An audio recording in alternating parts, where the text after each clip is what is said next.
Hi there, what's up?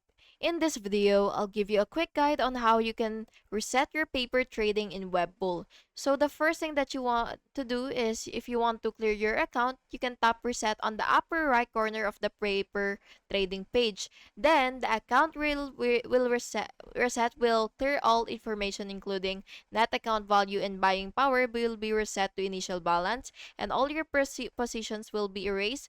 All open orders will be cancelled and order history will be erased.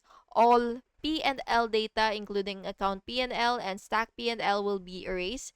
And again, you will just have to click this reset button right here. And by the way, how can you find paper trade? So let's go back to the start.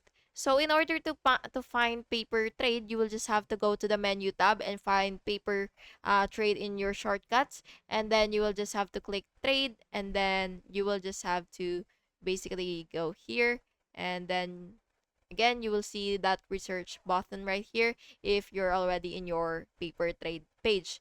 And yeah, that's basically how you do it, and I hope you found this video helpful, and if you did, please make sure to like and subscribe for more videos like this. Thank you and have an awesome day.